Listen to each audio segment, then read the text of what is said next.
여러분, 이 기도는 말이죠, 예수님의 제자들에게 가르쳐 주신 것입니다. 그렇죠? 이것은 이방인들에게 가르치는 기도가 아닙니다.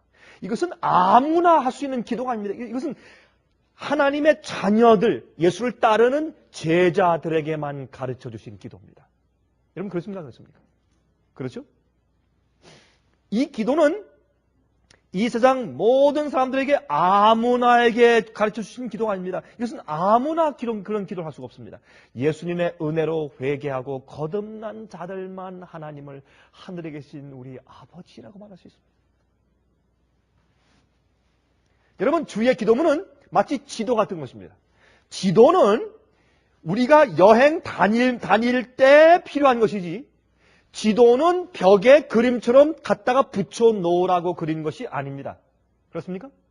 기도는 우리가 어려울 때, 여행할 때, 내 어려운 경험에서 시련당할 때, 시험당할 때, 감사할 때, 즐거울 때, 축복을 얻었을 때, 내가 주 앞에 꼭 필요한 어떤 주님의 능력을 구할 때, 내 인생 여정에서 항상 사용할 때 필요한 것이 기도지, 기도는 그저 외워서 뇌까리는 어떤 부분품 같은, 어떤 장식품 같은 것이 아니라 그 말입니다.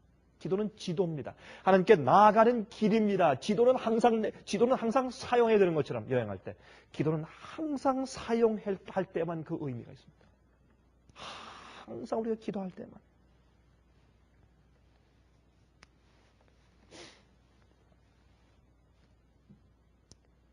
은혜의 보좌 앞에 담대히 나갈 수 있는 이유를 설명합니다. 왜요? 그건 우리 아버지니까. 왕의 아들은 두려움이 없습니다. 우의정, 좌의정, 무슨 장군들로 와서 벌벌 떨지만, 그렇죠? 왕을 섬기는 그 이유가 두려움이 많습니다. 그러나 아들은 그냥 옷을 잘 입지 않고도 떨지 않고 그냥 저 뛰어와서 그 왕의 보좌에 올라가서 아버지의 무릎 위에 기어 올라갈 수 있는 것입니다. 아들이기 때문에. 그러한 관계로 예수님께서 우리를, 하나님 아버지와 우리가 볼 때 보이지 않는 분이 두려워서 어쩔 줄 몰라할 때 주님께서 하나님 아버지와의 관계를 우리에게 알려주시고 우리 위치를 알려주시고 우리 하나로 묶어주시는 겁니다. 왕의 아들이 되기 위해서 우리가 씨를 받아야죠. 왕의 마음을 가지고 태어나야 합니다. 성령의 정신을 가져야 합니다. 자, 보십시오. 그 대신 또한 하나님 아버지 할 때 우리가 사랑으로 아버지께 나가야 될 것을 의미합니다. 순종은 사랑에서 발로돼야 합니다. 시편 73장 25절에 말씀하기를 하늘에서는 주 외에 누가 내게 있으리요 땅에서는 주밖에 나의 사모할 자 없나이다. 주님을 우리가 사모해야 돼요. 아버지를 사모해야 돼요. 아버지를 사랑해야 돼요. 맞습니까? 기도할 때 하늘에 계신 우리 아버지 할 때 사랑이 우리 마음 가운데 반응이 그냥 쫙 올라가야 돼. 예수님께서 우리에게요, 기도할 때 우리의 태도와 우리의 위치를 정확하게 알려주신 겁니다. 하늘에 계신 우리 아버지.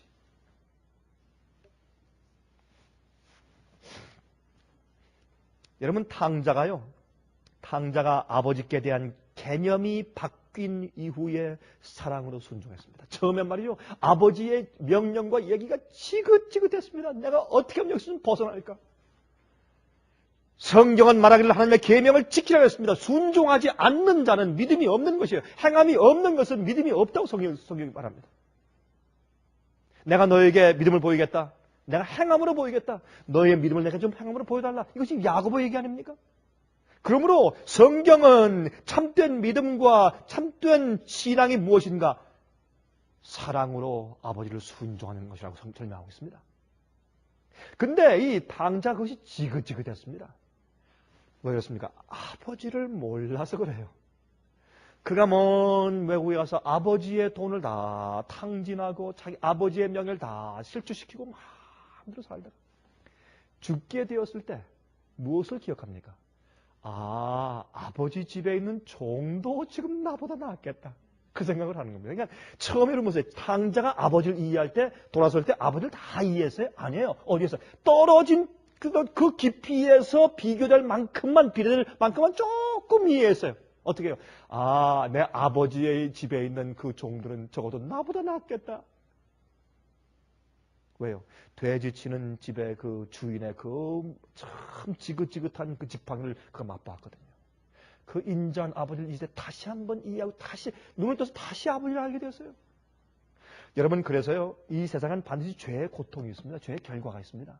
여러분, 죄의 결과를 감사하세요. 여러분, 아멘 안 하세요? 죄의 결과를 감사하시고 죄의 결과, 죄의 고통이 있는 것을 감사하셔야 돼요. 죄의 고통이 있기 때문에 우리가 하나님을 이해해요. 하늘이 고통이 있으니까 하늘이 그립고 죄의 결과 때문에 우리가 죄가 무서워지는 것이에요. 죄의 결과는 하나님께서 우리에게 베푸신 축복 가운데 하나예요. 그것이 우리를 구원의 길로 인도하는 겁니다. 그러므로 이제 아버지께 대한 어떻게 해요? 개념이 바뀌었습니다. 그래서 이 탕자가 저는 다리로 이제 절면서 걸어가면서 뭐라 그랬어요? 내가 아버지 집으로 가려 했어요. 집으로 가려 했어요. 내가 그 좋은 치인대로 돌아갈 것이라. 많은 친구로 갈 것이라. 그 맛있는 음식이 갈 것이라. 돈 내가 갈 것이라. 그러고 내가 아버지 집으로 돌아가리라 했어요. 그 아버지를 알았어요. 아버지를. 두 번째로 아버지를 둔 아들에게는 특권이 있습니다. 그렇죠? 우리가 기도할 때 하늘에 계신 우리 아버지 할 땐 특권을 우리가 주장하는 거예요. 하나님 제 아버지 맞죠? 그럼 특권이 있는 겁니다. 무슨 특권이에요? 아버지 것이 다 내 것입니다. 아, 여러분 무슨 이상하게 쳐다보시네? 제가 무슨 잘못된 말을 했어요? 하나님 아버지 것이 다 내 것이에요.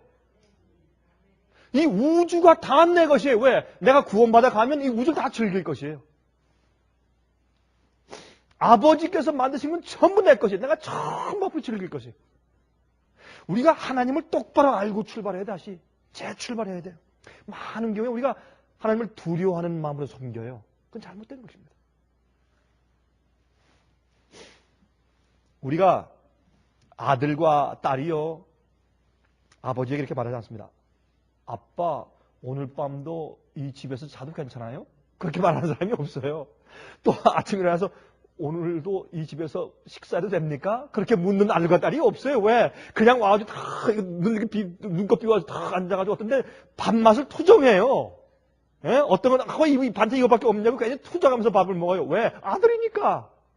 여러분, 제가 여러분에게 버릇없는 그리스도인들이라고 그렇게 말씀드리는 거 아니에요. 그런 뜻은 아니고 여러분 아시죠? 우리의 하나님과의 관계적 설명되는 것이죠. 하나님 아버지의 모든 것은 내 것이에요.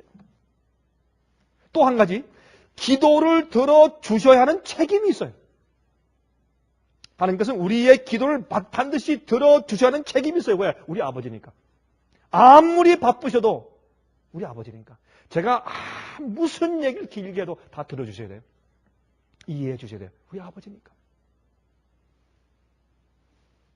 우리가 어떤 재판에서요, 판사에게 마음대로 이야기할 수 있다면 그 특권이 굉장하죠. 그렇죠? 판사에 가서 계속 우리 입장을 변하고 얘기해 줄 수 있다면 그 특권 굉장하죠. 그런 사람이 미국에 있어요? 아무도 없어요.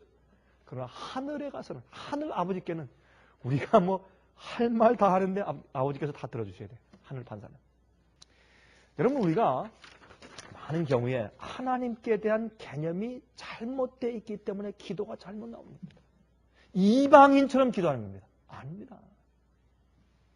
여러분이시여, 하나님의 약속은 다 우리 것이에요. 용서의 약속도 우리 것이고 주께서 말씀하신 모든 것이 우리 것이고 약속이 우리 것이고 주님의 것이 우리 것이에요. 하나님 우리 아버지이기 때문에. 그러나 당장 내가 전부 다 내 것으로 가질 수 없는 것은 그것을 공유할 수 있는 성품이 준비되어 있지 않아서 그래요. 그것을 내가 공유하면 우리가 다 망가뜨리니까. 어린 아이에게 망치를 줄 수 없고 어린아이에게 칼을 줄 수 없는 것처럼 어린아이에게 불을 줄 수 없는 것처럼 우리가 그것을 감당할 수 없으므로 그런 것이지. 그래서 주님께서 기다리시는 거예요. 우리가 성장할 때까지. 성장하면 우리가 다 기업으로 하늘을 주신다고 했습니다. 그 대신 아들은 어떻게 합니까? 아버지의 명예를 위해 살아요. 아버지의 이름을 위해 살고 아버지께 영광을 돌리기 위해 살아요. 누가 아버지의 이름에 욕을 하면 견딜 수가 없어요. 이 아들이. 그렇죠? 이것이 아버지와 아들의 관계입니다. 또 한 가지 보십니다. 아버지의 분노도 사랑입니까? 사랑입니다. 아버지의 책망도 사랑이고 아버지의 분노는 사랑입니다. 두 아들을 해외에 보낸 두 아버지가 있다고 가정하십시다. 근데 두 아들이 다 해외에 가서 다 우리 그리스도 주님을 믿는 기독교를 버리고 다 우상 숭배하는 이교로 개종했다고 치십시다. 그때 말이죠. 그때 한 아버지는 크게 분노했습니다. 편지하면서 당장 돌아오라고 막 분노해서 지금 책망으로 야단을 쳤습니다. 근데 또 다른 한편의 아버지는 그래? 너도 내 선택권이 있으니까 네가 마음대로 해라. 혹시 네가 그렇게 하는 것이 우리가 서로 그들과 함께 무역하는데 혹시 도움이 될지 모르겠다. 네 마음대로 해라. 이렇게 한다면 그 둘 중에 두 아버지 가운데 누가 정말 아들을 사랑하는 아버지입니까? 분노하고 책망하는 아버지가 더 정말 아들을 사랑하는 아버지죠. 마찬가지입니다. 그러므로 하나님께서 우리를 채찍질 하시는 겁니다. 그것도 사랑입니다. 사랑입니다. 우리 하늘 아버지는 성경에 질투하시는 하나님이라고 성경은 말하고 있습니다. 끝으로 하늘에 계신 우리 아버지라고 기도할 때 우리는 형제가 되는 겁니다. 우리가 다른 개성들을 가지고 다른 모습을 가지고 있지만 그러나 우리는 형제입니다. 우리가 서로 사랑해야 할 형제 관계입니다. 아버지를 사랑하면 내 형제를 사랑해야 돼요. 그래서 성경에 요한일서에 말하기를 너희가 하나님을 사랑한다고 하면서 너희의 이웃을 내 형제 사랑하지 아니하면 너희 마음 가운데 하나님의 사랑이 없는 것이라 그랬어요. 우리가 왜 사랑합니까? 내가 아버지의 아들이고 아버지께서 날 낳으신 것처럼 저 형제도 낳았어요. 모습이 좀 다르고 개성이 다르지만 저 사람도 아버지를 향해서 아버지하고 나도 아버지하기 때문에 형제예요. 그래서 하나님 아버지를 알고 하나님 아버지하고 기도할 때 하늘에 계신 우리 아버지라고 기도하면서 어떤 사람은 미워해요. 그것은 우리 아버지 하면 그런 사람은 기도할 때 우리 아버지 하면 안 돼요. 그건 잘못된 말이에요. 그건 형용사가 잘못됐어요. 우리 아버지가 아니죠. 우리 아버지면 그 사람도 자기 형제지. 여러분, 우리가 관계 개선은 그 사람을 올바로 알 때 시작됩니다. 우리가 오늘 저녁에 하나님 아버지를 다시 올바로 알도록 하십시다. 하나님을 아는 것이 영생이라고 했습니다. 하나님을 내가 어떻게 아느냐에 따라서 내가 주님을 믿는 태도가 달라집니다. 어떤 사람들은 하나님을 독재자로 알고 무서워합니다. 어떤 사람들은 하나님 아버지를 자기 마음대로 해도 가만히 내버려둘 그런 자유주의자로 생각합니다. 아닙니다. 또한 하나님 우리 아버지 할 때 내 주위에 있는 사람들과 나의 관계가 더 밝아집니다. 우리의 기도의 생활뿐만 아니라 하나님과 위로 또 우리 형제들과 좌우로 올바른 관계에서 새 출발하시기를 간절하게 바랍니다.